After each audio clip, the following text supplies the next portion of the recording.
তারেক রহমান দেশে ফিরলে নির্বাচনী প্রচারের কাজ অর্ধেক শেষ হয়ে যাবে বলে মন্তব্য করেছেন বিএনপির স্থায়ী কমিটির সদস্য সালাউদ্দিন আহমেদ। রোববার 7 আগস্ট রাজধানীর ডিপ্লোমা ইঞ্জিনিয়ারিং ইনস্টিটিউটে জাতীয়তাবাদী আয়কর আইনজীবী ফোরামের আলোচনা সভায় একথা বলেন তিনি বলেন, নির্বাচনের মধ্য দিয়ে রাজনৈতিক সরকার প্রতিষ্ঠা করতে হবে, সংসদীয় সরকার প্রতিষ্ঠা করতে হবে, যার মাধ্যমে জাতীয় আশা আকাঙ্ক্ষা পূরণ হবে। বিএনপির নেতা বলেন, 2026 সালের ফেব্রুয়ারি রমজানের এক সপ্তাহ আগে অথবা তার আগে নির্বাচন হতে পারে।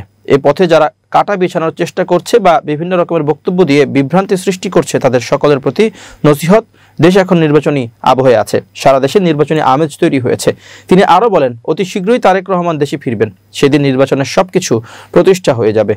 বলছি না নির্বাচন হয়ে যাবে, তবে তিনি দেশে আসলে বিএনপির নির্বাচনের কাজ অর্ধেক শেষ হয়ে যাবে। প্রচারণা নির্বাচনের মূল বিষয়, সেদিন বিএনপির অর্ধেক প্রচারণা হয়ে যাবে সারা দেশে। তারেক রহমানের দেশে প্রত্যাবর্তনে সেদিন অবিস্মরণীয় ঐতিহাসিক ঘটনা হবে বলেও উল্লেখ করেন তিনি।